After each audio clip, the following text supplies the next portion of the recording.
So, good evening, everyone. I'm Molly, and I'm your host. I'm your moderator for the daily debate today. And our topic is: should parents have the right to genetically modify their children? And that is the motion for the day. Also, Zoya is for the proposition, and Niyati is in the opposition. Both of you will have 2 minutes for the opening speeches, 1 minute for the rebuttals, and then you all will have an open time to have a follow-up question session. So, who would like to go first? Both of y'all are on mute. Doesn't the prop usually go first? They do, but Zoya, do you want to go first? Yeah, I Okay. Would you like me to start the timer or like give you a count, or would you like to give yourself a self count?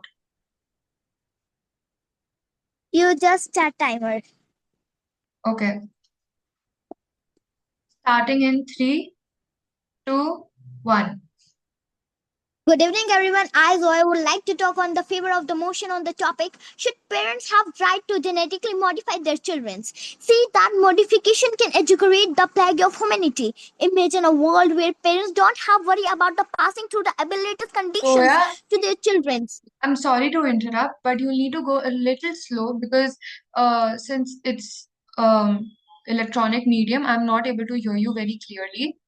You'll need to go a little slower in pace. Otherwise, you are doing great. Okay. Should I begin again? Yeah. Okay. Starting in three, two, one. Good evening, everyone. I, Zoya, would like to talk on the favor of the motion on the topic. Should parents have right to genetically modify their children? So, see that first of all, modification can educate the diseases that plague humanity. Imagine a world where parents don't have worry about the passing through the disabilities of their children's conditions to their children's. We can ensure that kids born healthy or strong.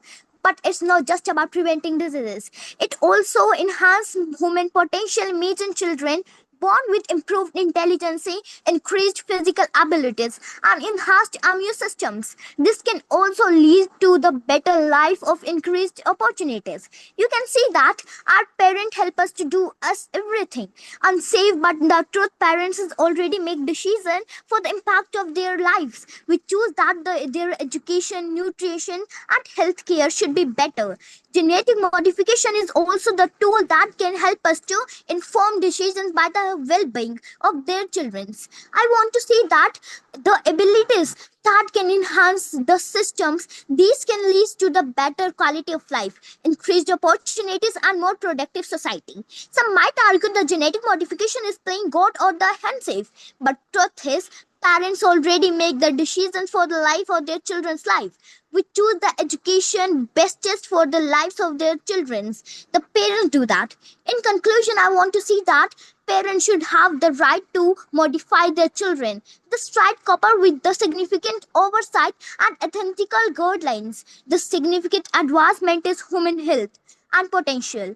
Let's embrace the future of genetic science responsibly and give parents the tool they need to make informed decisions about their children's life. Thank you and have a great day.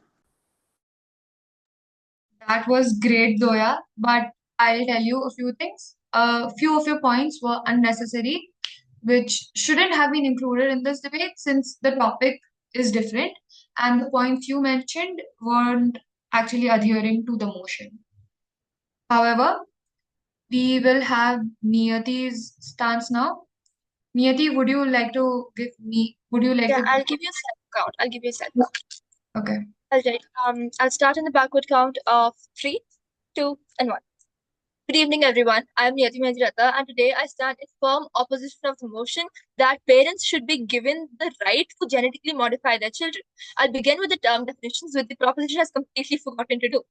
Genetic modifications refers to altering the DNA of an embryo, not just to prevent diseases, but to even choose traits like intelligence, aestheticism, or even appearance. And by right, we mean granting parents the moral as well as legal freedom to make permanent and irreversible choices to another person's genetics.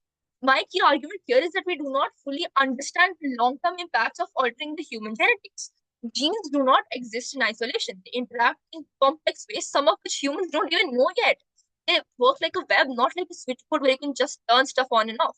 A single modification might reduce the risk of a particular disease or a particular issue, but it may even increase the risk of another.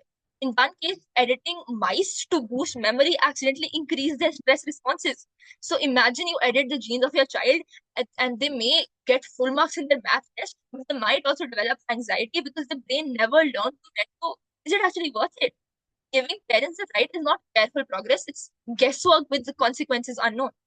What starts as eliminating illnesses quickly becomes enhancing potential, and only those with wealth and access to genetic technology will benefit.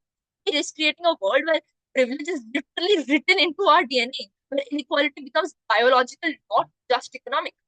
So now the proposition says that what about preventing disease? Yes, preventing diseases and suffering is important, but we already have safe and well-regulated options like research, development, medicine, therapies. Gene editing isn't about treatment; it's about design, and the child whose life is being rewritten has no say in that decision. In conclusion, this is not about whether science can do it; it's about whether society should do it. Let's not reduce the children to customizable projects like a Lego project. Let's not play Russian roulette with the human genes. Some lines exist for a reason, and this is one of them. Thank you. I really love your stance. That's great. Good start. So both Zoya and Niyati. Okay, one second. Angarini, are you there?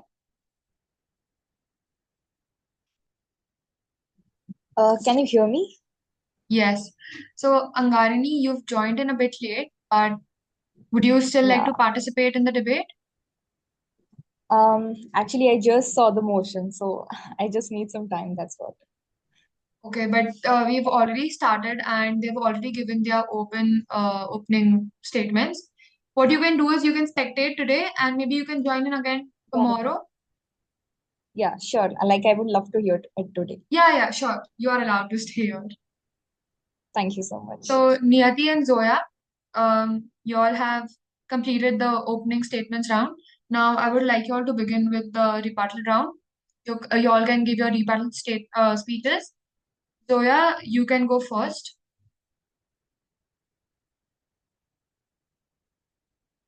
Zoya, are you there?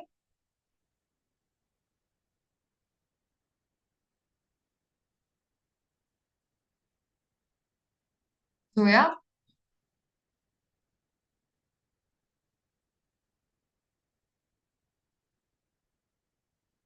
Yes. Yes, Niyati. And I wouldn't mind going first because in the rebuttal, it's usually the opposition that goes first. So I can go first. I don't mind. All right. So we can start with you. A second. All right. It's 1 minute, right? Yes, it's 1 minute. Okay. So you I'll introduce yourself. start in I'll start in 3, 2, and 1. Honorable Chair, yes, parents do already make decisions for their children. Choosing the school is not the same as permanently rewrite human genetics. Children's like education, schools, cities, the courses you take can be changed or adapted. Genetic modifications are irreversible. If something goes wrong, the child lives with that forever. And the proposition also mentioned a point about unlocking potential. Who defines that potential? The risk here is that parents are designing children to meet their own ideals, not the child's dreams. Enhancement doesn't guarantee opportunity. It opens the door to inequality, pressure, and unintended harm. Because I've already mentioned in my opening speech that people who are wealthy will be the only ones who will have access to genetic modification. Inequality. Pressure. What if even after gene editing you're not good enough? Pressure. Unintended harm. What if something makes one thing better but the other worse? Unintended harm is being caused.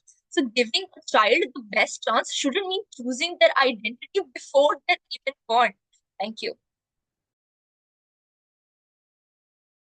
Perfect timing, I'll say. It was exactly 1 minute. Zoya, are you there? Yeah, ma'am. Okay, would you like to go next? You have to go Yeah. next. You don't have a choice. Yeah. Okay, so should I give you a count or will you give yourself a self count? I'll start on my self count. Okay, So I'll start a 1, 2, 3. Good evening, the chairperson. I, Zoya, would like to rebuttal the information in the forward of the motion on the topic should parents should have to genetically modify their children. Some may argue that the modification is playing good or that it's unsafe. But I like to rebut that modification is simply a tool that can help us to prevent suffering from the human life. With regulation and oversights, the benefit can outweigh the risk. Others may claim the modification with social inequalities. I disagree. While activism may be the concern, it's not a reason to deny parents and right to make the decisions about their children by their own health. We can work towards making the modification accessible to all. Some may also argue that the modification challenges human identity and identity. I would to argue that about giving parents and the tools to ensure that children have to be possible start in life. It's about compassion and the non-modification. In conclusion, parents should have their right to modify their children's. So I argue that children should not make the decisions by their own for their health because parents take our decisions. They born us to deny parents to right make us the decision of the children's health. We can work today and modification accessible to all parents and to the children's. Thank you. Okay, great speeches by both of y'all. Um, what we'll do is we'll now have an open time for you all to openly rebuttal or have follow-up questions for each other, and then I'll give you all some judgment points and give you all some feedback on whatever you've said. So yeah, you can start with your open discussion now. You all have 10 minutes or 5 minutes, however you all like. 10? Okay. Zoya and Niyati, you both can unmute yourself now and you all can talk. Proposition, do you have any POIs? Because I have like a lot of POIs. You can go first. All right. So your point in your rebuttal speech was that a new point that you introduced was regulation. So can you name a single regulation today that can prevent unintended like genetic issues that can arise from passing down generations? Yeah. So some issues that every modification can be accessible to all. Some argue that genetic modification challenges to human identity, but I argue that about I'm giving sorry to parents interrupt to you, but my question was not about accessibility at all. It was about regulation.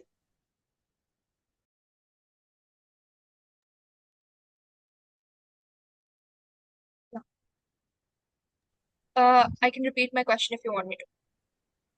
yeah, sure. My question was basically like, how can you regulate genetic traits which are being passed on from one generation to another? And even if you do gene modification, what regulations can you implement to make sure that it doesn't go wrong?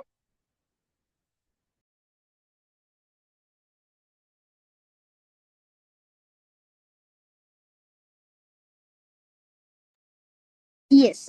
So promoting positive parenting and practices, providing support for the parents and opening communications to all the potential issues. We just address the both conclusions and unconscious way to the parents' influences to their children.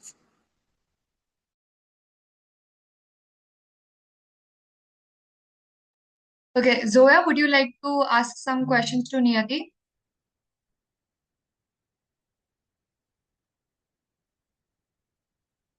Zoya, Yeah, ma'am. do you have any questions for the opposition? Yeah. Yeah. Please go ahead. Yes. Could this modification can lead to a new education where the certain traditions caricatures offer the others.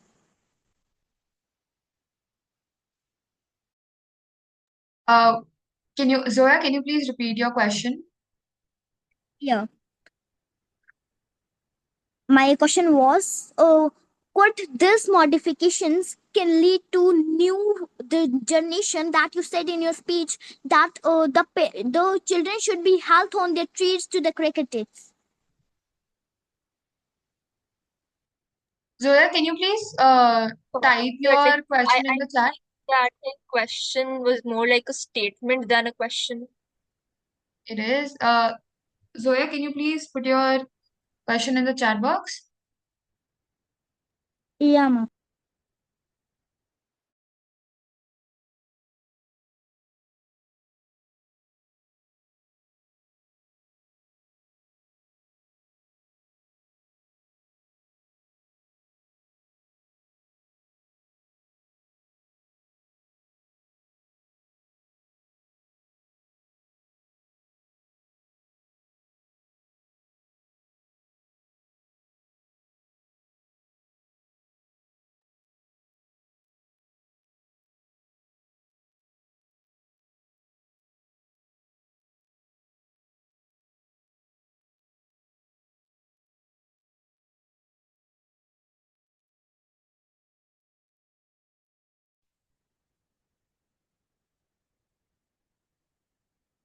Niyati, but did you understand what was she trying to ask?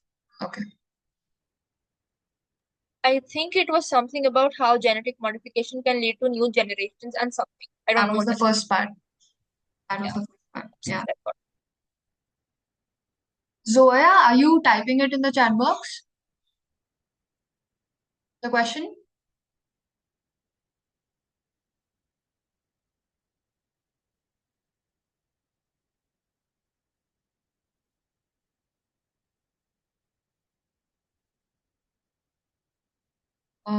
Hello, Zoya, are you there?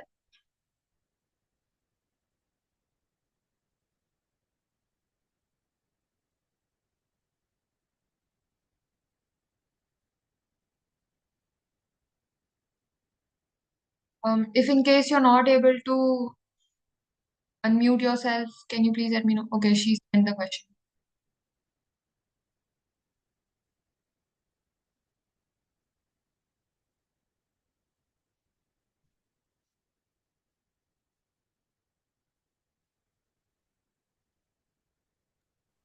Wait, share. This That's is from the exactly my point. opposition. This My is point from is precisely that it's not accessible. That's why it's not good. Zoya. You have made a mistake. This question is from an opposition's point of view. You are in favor of the motion.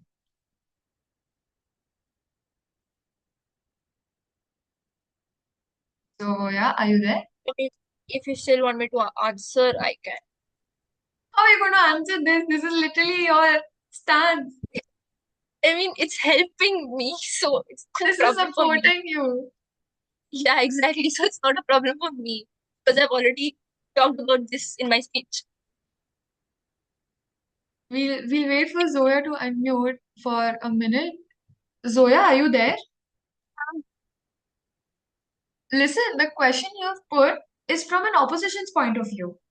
You are in the proposition. You are against what she's saying. And you've put the question exactly for the opposition, for supporting the opposition. Would you like to rephrase your question?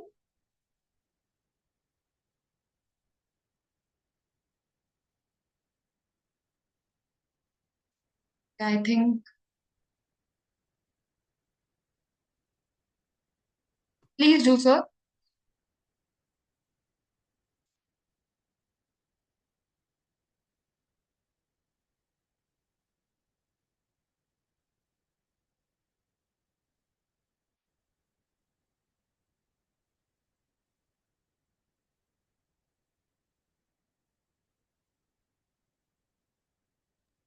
I'll ask a question by the time she comes up with another one, if that works.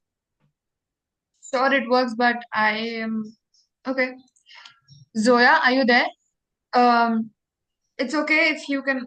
We can skip your question. We can have Niyati to ask you another question if that works. My question is kind of like a counter question to what she just asked. How are you ever going to answer to that?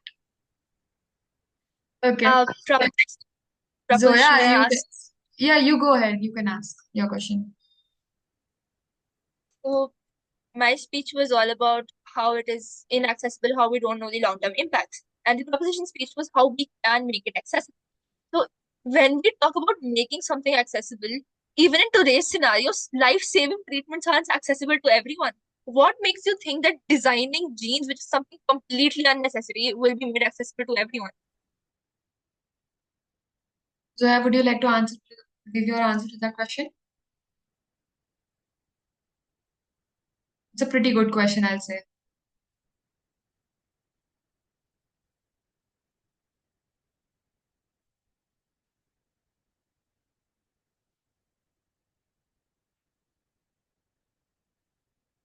I think she's having some sort of issues. Zoya, are you there? Are you facing some network issues?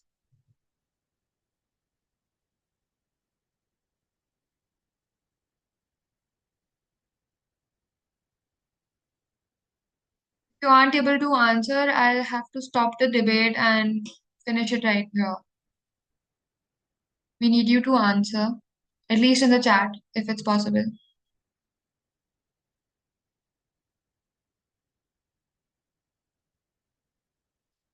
Okay, never mind. We'll finish the debate here. Good debate, guys. But I'll give you all a few things. I've written it down. So, opposition, Niyati, great debate, amazing. I have written a few points for you.